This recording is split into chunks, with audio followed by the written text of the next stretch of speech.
Hi hello ചെമ്പനീർ പൂവിൻ്റെ മറ്റൊരു സ്റ്റോറിയിലേക്ക് എല്ലാവർക്കും സ്വാഗതം. അങ്ങനെ എത്രയും കാലം മൂടിവെച്ച ശ്രുതിയുടെ ആ രഹസ്യം ചന്ദ്രമതിയോ മറ്റുള്ളവരും ഒക്കെ അറിയാണ് കേട്ടോ. ശ്രുതിയാണെങ്കിലോ ഇതൊരിക്കലും ശ്രുതിക്ക് അംഗീകരിക്കാൻ പറ്റാത്ത പോലെയാണ്. അങ്ങനെ ശ്രുതിയെ അവൻ വല്ലാതെ വഴക്ക് പറയുകയും ദേഷ്യപ്പെടുകയും ഒക്കെ ചെയ്യുന്നുണ്ട്. ശ്രുതിയാണെങ്കിലോ എത്രയൊക്കെ പറഞ്ഞിട്ടും ഇവരാരും ഇത് അംഗീകരിക്കുന്നില്ല. ശ്രുതി, ഞാൻ നിന്നോട് ഇന്നേ വരെ എന്തെങ്കിലും മറച്ചു വെച്ചോ?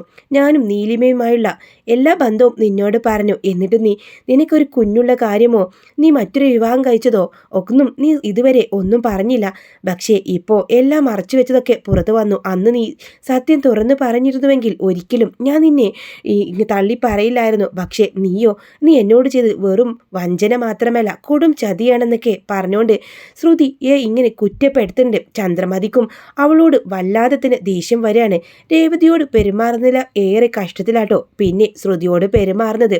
നയാ പൈസക്ക് ഗതിയില്ലാത്തവളാണെന്ന് അറിഞ്ഞതോടു കൂടെ ചന്ദ്രമതി അവളിങ്ങനെ ചവിട്ടി അരിക്കുന്ന രൂപത്തിൽ ഓരോ കാര്യങ്ങൾ ചെയ്യാണ്. ശ്രുതിക്ക് ഇതൊന്നും സഹിക്കാൻ വയ്യട്ടോ. ശ്രുതിയോട് ആവുന്നത് വരെ അവൾ പറഞ്ഞു നോക്കുന്നുണ്ട്. അങ്ങനെ അധികവും ശ്രുതി മദ്യപിച്ച് വീട്ടിൽ വരാട്ടോ.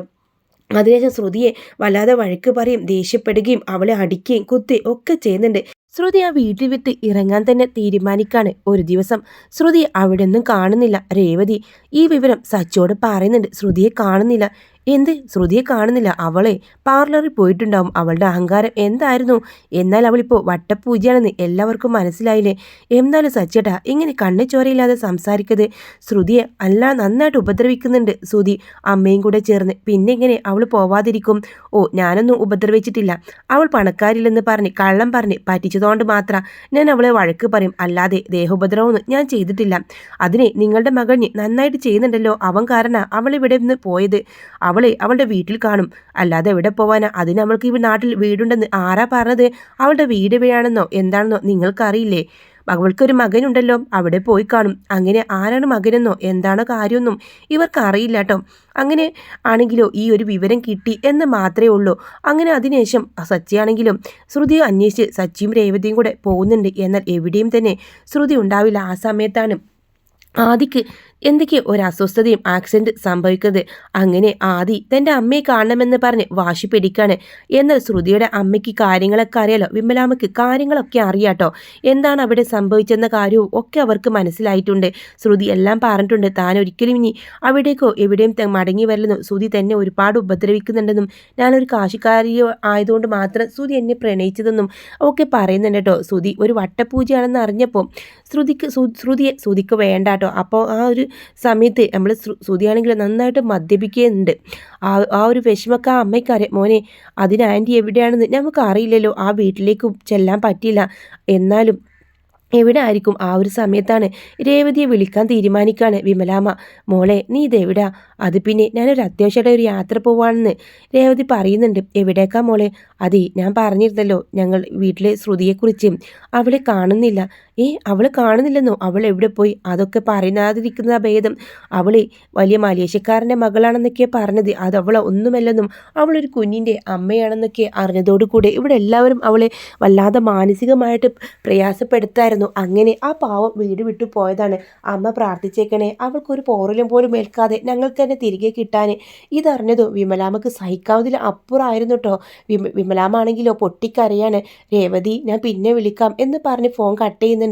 അപ്പോൾ സച്ചി ചോദിക്കും, ആരാ രേവതി? ആരാ വിളിച്ച്? അതെ, ആദിയുടെ മുത്തശ്ശിയാണ്. എന്തിനാ അവർ വിളിച്ചത്? എന്തെങ്കിലും അത്യാവശ്യം കാണും. അയ്യോ, അത് ഞാൻ ചോദിച്ചില്ല. ഞാൻ ഇവിടുത്തെ കാര്യവും പറഞ്ഞുകൊണ്ട് ഫോൺ കട്ട് ചെയ്തെന്ന് പറയുന്നുണ്ട്.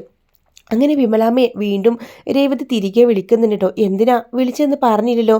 അത് പിന്നെ മോളെ, ആദിക്ക് ചെറിയൊരു ആക്സിഡൻറ്റ്. അപ്പോൾ മോളെ വിളിച്ചതാണെന്ന് പറയുന്നുണ്ട്. എന്താ, എന്തെങ്കിലും കാശിന് എന്തെങ്കിലും ആവശ്യമുണ്ടോ? ഞങ്ങൾ കുറച്ച് പണം അയച്ചു തരാം എന്ന് പറയും. അയ്യോ, അതൊന്നും വേണ്ട, വിവരം പറഞ്ഞു എന്നുള്ളൂ എന്ന് പറയുന്നുണ്ട്. വിമലാമ്മ സത്യത്തിൽ വിളിച്ചത് ശ്രുതിയെക്കുറിച്ച് എന്തെങ്കിലും അറിയോ എന്നറിയാൻ വേണ്ടിയിട്ടാട്ടോ. ശ്രുതി അവിടെയുണ്ടല്ലോ, വിളിച്ചിട്ട് ഫോൺ എടുക്കുന്നില്ല. ഫോൺ ഏത് സമയം സ്വിച്ച് ഓഫ് ആണെന്ന് മറുപടിയാണ്. അതിൻ്റെ പേരിലാണ് കേട്ടോ വിമലാമ്മ അവരെ വിളിച്ചിട്ടുണ്ടാവുക. അങ്ങനെ ഇത് കേട്ട് വിമലാമ്മക്ക് സഹിക്കാൻ പറ്റുന്നില്ല കേട്ടോ. അങ്ങനെ ആദ്യം ഡിസ്ചാർജ് ആവുന്ന ദിവസം വിമലാമ്മ അവനെ തൻ്റെ അനിയത്തിൻ്റെ വീട്ടിലാക്കിയതിന് ശേഷം അങ്ങോട്ട് നേരെ പോകുന്നത് ശ്രുതിയുടെ വീട്ടിലേക്കാണ് കേട്ടോ. അവിടെ എത്തിയപ്പോൾ ശ്രുതി അവരെ ചന്ദ്രമതി വന്നിട്ട് കഥക് തുറങ്ങുന്നുണ്ട്. ഓ നിങ്ങളോ, എന്തിനാപ്പോ നിങ്ങൾ ഇങ്ങോട്ട് വന്നത്? എൻ്റെ മോളെവിടെ എന്ന് ചോദിക്കാണ്. നിങ്ങളുടെ മോളോ? അതിന് നിങ്ങൾക്ക് മോളുണ്ടോ? ഒരു കൊച്ചല്ലേ നിങ്ങളെ കൂടെ ഉണ്ടായിരുന്നത്, അവനിപ്പോ എവിടെ? അല്ല, എൻ്റെ മോളെ വിളിക്കുന്നു വളരെ സ്ട്രോങ്ങിലും ദേഷ്യത്തിലും പറയുന്നുണ്ട് ചന്ദ്രമതി. നിങ്ങളുടെ മോളെന്താ ഇവിടെയാണോ? നിങ്ങൾ എന്തൊക്കെയാണ് ഈ പറയുന്നത്? അങ്ങനെ പുറത്തെ ബഹളം കേട്ടിട്ട് അവിടേക്ക് സച്ചിയും രേവതിയും വർഷയും ശ്രീകാന്തും ശ്രുതിയൊക്കെ വരുന്നുണ്ട്. അപ്പോഴും ശ്രുതി അവിടെ എത്തിയിട്ടില്ല എന്ന കാര്യം വിമലാമ്മക്ക് മനസ്സിലാവാട്ടോ. എൻ്റെ മോൾ എവിടെന്നാ നിങ്ങളോട് ചോദിച്ചത്? എൻ്റെ മോൾ ഇത്രയും കാലം ഇവിടെ ആയിരുന്നു. ആ സമയം രേവതി വന്ന് ചോദിച്ചു, എന്താ അമ്മേ എന്തൊക്കെയാ ഈ പറയുന്നത്? നിങ്ങളുടെ മോളെങ്ങനെ ഇവിടെ എന്ന് പറയണ്. മോളെ രേവതി, ഞാൻ നിങ്ങളോടൊക്കെ ഒരു കാര്യം മറച്ചു വെച്ചു. എൻ്റെ മോളാ ശ്രുതി. അവളെ നിങ്ങൾ എല്ലാവരും കൂടെ ചേർന്ന് ക്രൂരമായി പീഡിപ്പിക്കണമെന്ന് മനസ്സിലായി. അങ്ങനെ മനസ്സ് നൊന്തായിരിക്കും അവൾ ഈ വീട്ടിൽ നിന്ന് ഇറങ്ങിപ്പോയത്. എൻ്റെ മോളെ എനിക്ക് തന്നില്ലായിരുന്നെങ്കിൽ ഏതറ്റം വരെയും പോയെങ്കിലും എൻ്റെ മോളെ കണ്ടുപിടിക്കണം. നിങ്ങളുടെ പേരിൽ ഞാൻ കേസ് കൊടുക്കും എന്ന് പറഞ്ഞ് വിമലാമ്മ ദേഷ്യപ്പെടുന്നുണ്ട്. ആ ഒരു സമയത്താണ് സച്ചിക്കും രേവതിക്കും പോലും വിമലാമ്മയുടെ മകളാണ് ശ്രുതി എന്ന കാര്യം മനസ്സിലാവുന്നുണ്ട്. അത് കേട്ടത് രേവതി ചോദിക്കും വിശ്വസിക്കാനാവാതെ, അപ്പോൾ ആൻറ്റിയുടെ അമ്മ ശ്രുതിയാണോ? അതെ, എൻ്റെ മകളാണ് അവളുടെ കൊച്ചു തന്നെയാണ് ആദി. അവളെ ഒരു ചെറിയ കള്ളത്തരം കാണിച്ചു. അതെ, ഈ ശ്രുതിയോടുള്ള സ്നേഹം കൊണ്ടാണ് അവൾ എല്ലാം അവനോട് തുറന്ന് പറയാൻ മുതിർന്നതാ. അന്ന് അവൻ തന്നെയാണ് അവൻ്റെ അമ്മയുടെ സ്വഭാവം മനസ്സിലാക്കിയ അവള് വലിയൊരു കള്ളം പറഞ്ഞു. അത് ശ്രുതിയോടുള്ള ഇഷ്ടം കൊണ്ട് ശ്രുതിയോടുള്ള ഇഷ്ടം കൊണ്ട് മാത്രമാണ്. പക്ഷെ നിങ്ങൾ ചെയ്തതോ, നിങ്ങൾ പണത്തിനെ മാത്രമാണ് സ്നേഹിച്ചത്, എൻ്റെ മോളെയല്ല. ഓഹോ, അപ്പോൾ അവൾ നിങ്ങളുടെ മോളായിരുന്നല്ലേ? അവളുടെ തള്ളയൊന്ന് കണ്ടു കിട്ടാൻ കാത്തിരിക്കായിരുന്നു ഞാൻ. രണ്ട് പറയണമെന്ന് കരുതിയിട്ട് നിങ്ങൾ ചത്തുപോയെന്ന് പറഞ്ഞിട്ടാ അവൾ ഈ വീട്ടിൽ കയറി കൂടിയത്. അതും അവളുടെ അച്ഛൻ മലേഷ്യയിലാണെന്ന്. ചത്തുപോയ തന്തയെ അവൾ പറഞ്ഞില്ല. മരിച്ചില്ലെന്ന് പറഞ്ഞു. ചാവാത്ത തള്ള മരിച്ചെന്ന് പറഞ്ഞിട്ടാണ് അവൾ ഇവിടെ കയറിക്കൂടിയത്. അങ്ങനെ വളരെ ദയനീയമില്ലാത്ത രീതിയിൽ ചന്ദ്ര സംസാരിക്കുമ്പോൾ മാന്യമായിട്ട് സംസാരിക്കണം. അവൾക്ക് എന്തെങ്കിലും പറഞ്ഞെന്ന് കരുതി നിങ്ങളിങ്ങനെ പറയേണ്ട ആവശ്യമില്ല. നിങ്ങൾ ആകെ സ്നേഹിച്ചത് പണത്തെയല്ലേ? പണം ഉണ്ടെങ്കിൽ നിങ്ങൾക്ക് അവിടെ സ്നേഹമുണ്ട്. എൻ്റെ മോൾക്ക് പണമില്ലെന്ന് കരുതിയപ്പോൾ നിങ്ങൾ രണ്ടുപേരും കൂടെ ചേർന്ന് അവളെ ചവിട്ടി അരക്കാണ്. അവൾ അതിന് മനന്നൊന്താണ് ഇവിടെ നിറങ്ങിപ്പോയത്. എൻ്റെ മോൾക്ക് എന്തെങ്കിലും സംഭവിച്ചാൽ പിന്നെ നിങ്ങളുടെ തനി സ്വരൂപം മനസ്സിലാക്കും. എന്ത് മനസ്സിലാക്കാം? നിങ്ങളുടെ മോളാണ് ഒരു മകനെ പ്രസവിച്ചെന്നും ആദ്യ വിവാഹവും മറച്ചുവെച്ച് ഈ വീട്ടിൽ കയറി കൂടിയത്, അല്ലാതെ ഞങ്ങൾ ആരുമല്ല. എന്തൊക്കെയായാലും അങ്ങനെ വിമലാമ്മയ്ക്കാണെങ്കിലും നെഞ്ചുവേദന എടുക്കുന്ന പോലെ തോന്നാട്ടോ. പെട്ടെന്ന് തന്നെ അവരവിടെ നെഞ്ചു പൊത്തി ഇരിക്കുന്നുണ്ട്. അയ്യോ, രേവതി ഓടി വന്ന് അവരെ ചേർത്ത് പിടിക്കുന്നു. എന്താ അമ്മ ഇത്? സത്യങ്ങൾ ഞങ്ങളോട് പോലും നിങ്ങൾക്ക് തുറന്ന് പറയാമായിരുന്നു. മോളെ, എൻ്റെ മോള് എന്നോട് അത്രയും പറഞ്ഞതുകൊണ്ടാ ഞാൻ അവളോട് ആവുന്നതും പറഞ്ഞതാ. സച്ചിയും രേവതിയും നല്ലതാ, അവരോടെങ്കിലും സത്യം തുറന്ന് പറയാൻ. അതെങ്ങനെയാ? നിങ്ങളുടെ മോള് നിങ്ങളുടെ പോലെ ഒന്നല്ല. അഹങ്കാരം തലക്ക് പിടിച്ചായിരുന്നു അവൾ ഇവിടെ കാണിച്ചു കൂട്ടിയതൊക്കെ നിങ്ങൾക്കറിയാമോ? ഞങ്ങളെ യാതൊരു വിലയും ഉണ്ടായിരുന്നില്ല. ഞങ്ങൾ എത്രത്തോളം വേദനിപ്പിക്കാൻ പറ്റുമോ അതൊക്കെ ഈ വീട്ടിൽ വെച്ച് അവൾ ചെയ്തിട്ടുണ്ടെന്ന് സച്ചി പറയുന്നുണ്ട്. സച്ചിയേട്ടാ ഒന്നും മിണ്ടാതിരിക്കുക. പിന്നെ ഇവരും കൂടെ അറിയണ്ടേ? എനിക്കെല്ലാം അറിയാം മോനെ, എന്നോടൊന്നും പറയണ്ട നിങ്ങളോട് അവൾ പെരുമാറിയതൊക്കെ. പക്ഷേ ഞാനിപ്പോൾ വന്നത് ആദിക്കുട്ടൻ അവൻ്റെ അമ്മയെ ചോദിക്കുന്നുണ്ട്. അവൻക്ക് ഇത്രയും കാലം അറിയില്ലായിരുന്നു അതവൻ്റെ അമ്മയാണെന്ന കാര്യം. പക്ഷേ ഇപ്പം അവൻക്കറിയാം ശ്രുതി അവൻ്റെ അമ്മയാണെന്ന കാര്യം. അവൻ ഇങ്ങനെ ചോദിക്കുമ്പോൾ ഞാൻ എന്ത് മറുപടി പറയണം? അവളുടെ അമ്മ എങ്ങോട്ടോ ഇറങ്ങിപ്പോയെന്നോ അല്ലെങ്കിൽ ആത്മഹത്യ ചെയ്തെന്നോ പറയണോ എന്ന് ചോദിക്കുന്നുണ്ട്. ഇത് കേട്ട സച്ചി ആ അമ്മയ്ക്ക് വാക്ക് കൊടുക്കുക. ശ്രുതി എവിടെയാണെങ്കിലും ഞങ്ങൾ കണ്ടെത്തി ആദ്യയുടെ മുമ്പിൽ എത്തിക്കുമെന്ന് പറയുന്നുണ്ട് കേട്ടോ. അതിനുശേഷം ശ്രുതിയുടെ ഷർട്ടിൽ കുത്തിപ്പിടിക്കുന്നു. എടാ, ഒരു പെണ്ണ് കെട്ടണമെങ്കിൽ അവളെ മാന്യമായിട്ട് നോക്കാൻ വേണ്ടി പഠിക്കണം. അല്ലാതെ അവൾ സമ്പാദിച്ചു കൊണ്ടുവരുന്ന കാശ് കൊണ്ട് വലസാനല്ല നീ നോക്കേണ്ടത്. അതുകൊണ്ട് മര്യാദയ്ക്ക് അവൾ എവിടെയാണോ അവിടെ പോയി കൊണ്ടുവന്നോ എന്ന് പറയുന്നുണ്ട്. അങ്ങനെ സച്ചി പലയിടത്തും അന്വേഷിക്കുന്നുണ്ട്. മീരക്കും തന്നെ ശ്രുതിയെക്കുറിച്ച് യാതൊരു അറിവുണ്ടായില്ല കേട്ടോ. അങ്ങനെ ശ്രുതിയും കിട്ടുകയാണ്. ഒരു അനാഥാലയത്തിൽ നിന്നാണ് കിട്ടുന്നത് കേട്ടോ. ശ്രുതിയെ കണ്ടതും രേവതി ചോദ്യം, എന്താ ശ്രുതി, നിനക്ക് അമ്മയും മോനുണ്ട്, പിന്നെ എന്തിനാ നീ ഇവിടെ ഇങ്ങനെ വന്ന് നിൽക്കുന്നത്? എനിക്കാരില്ല, എനിക്ക് സഹിക്കാൻ പറ്റുന്നില്ല എന്ന് പറഞ്ഞിട്ട് രേവതിയെ കെട്ടിപ്പിടിച്ച് കരയുന്നുണ്ട്.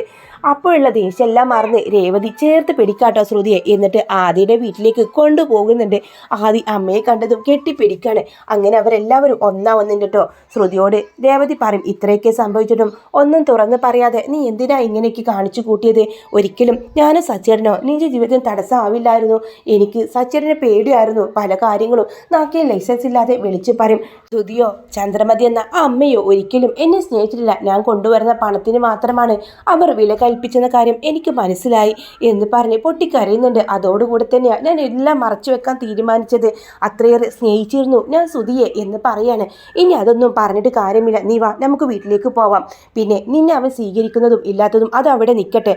പക്ഷേ നീ ഞങ്ങളുടെ വീട്ടിൽ വരണമെന്ന് സച്ചി പറയുമ്പോൾ സച്ചിയുടെ ആ സ്നേഹവും മനസ്സിലെ നന്മയും ശ്രുതി തിരിച്ചറിയാം കേട്ടോ. ഇല്ല, ഞാൻ ആ വീട്ടിലേക്കില്ല, കുറച്ച് ദിവസം ഞാനിവിടെ എൻ്റെ അമ്മയ്ക്കൊപ്പം നിൽക്കട്ടെ, അവർക്ക് എന്നെ ആവശ്യമുണ്ടെങ്കിൽ ശ്രുതി വരട്ടെ, അമ്മയുടേത് ഞാൻ നോക്കുന്നില്ല. പക്ഷേ ശ്രുതി ഇത്രയും കാലം എൻ്റെ കൂടെ കഴിഞ്ഞതിൽ എന്തെങ്കിലും സ്നേഹം അവൻ്റെ ഉള്ളിലുണ്ടെങ്കിൽ അവൻ എന്നെ കൂട്ടാൻ വരട്ടെ എന്ന് പറയുന്നുണ്ട്. അപ്പോൾ രേവതി പറയും, അതാ നല്ലത് സച്ചിയേട്ടാ, കുറച്ച് ദിവസം ആദിക്കൊപ്പം അവൾ നിൽക്കട്ടെ, അമ്മയും മോനും കുറേ കാലം പിരിഞ്ഞു നിന്നതല്ലേ, ഇനിയെങ്കിലും ആ അമ്മയും മോനും ഒരുമിച്ച് ജീവിക്കട്ടെ. ശ്രുതി പിന്നെ ശ്രുതിക്ക് എന്താണോ നിലപാട് അതുപോലെ നടക്കട്ടെ, ഒരുപാട് ഇവളെ വേദനിപ്പിച്ചതല്ലേ, ശ്രുതിയായിട്ട് തന്നെ തീരുമാനമെടുക്കട്ടെ എന്ന് പറഞ്ഞ് രേവതിയും സച്ചിയും അവിടെ നിന്ന് വരാൻ കേട്ടോ. അങ്ങനെ ശ്രുതിയാണെങ്കിലും ഇതൊക്കെ അറിഞ്ഞിട്ട് മൊഴി കുടിയനായി മാറിയിട്ടുണ്ടാവും കേട്ടോ. സച്ചി നല്ല പെരുമാറുന്നുണ്ട്. അതേപോലെ തന്നെ സച്ചിൻ്റെ വാക്കുകളൊക്കെ കേട്ടിട്ട് പിന്നെ ശ്രുതിക്കൊരു മാനസാന്തരമൊക്കെ വരുന്നുണ്ട് കേട്ടോ. ശ്രുതിക്ക് തന്നെ അറിയാം ശ്രുതി ഇല്ലാതെ ഒരിക്കലും ജീവിക്കാനാവില്ലെന്ന്. അങ്ങനെ ശ്രുതി ഡിവോഴ്സ് നോട്ടീസ് അയച്ചെന്നൊക്കെ കേൾക്കുമ്പോഴാട്ടോ ശ്രുതി നന്നാവുന്നത്. ശ്രുതിക്ക് തൻ്റെ ശ്രുതി ഇല്ലാതെ ജീവിക്കാൻ കഴിയില്ലെന്ന് അവർക്ക് മനസ്സിലാവുന്നതോട് കൂടെ വീണ്ടും അവർ ഒരുമിക്കാണ്. പക്ഷേ ചന്ദ്രമതി എന്ന ആ വിഷപ്പാമ്പിന് ഒട്ടും തന്നെ ശ്രുതിയെ പറ്റുന്നില്ല കേട്ടോ. ഒടുവിൽ ശ്രുതിയുടെ ആ ഒരു നിർബന്ധത്തിൽ വഴങ്ങി തന്നെ ശ്രുതിയെ കൂട്ടിക്കൊണ്ടുവരാൻ വേണ്ടി അവർ തീരുമാനിക്കുന്നുണ്ട്.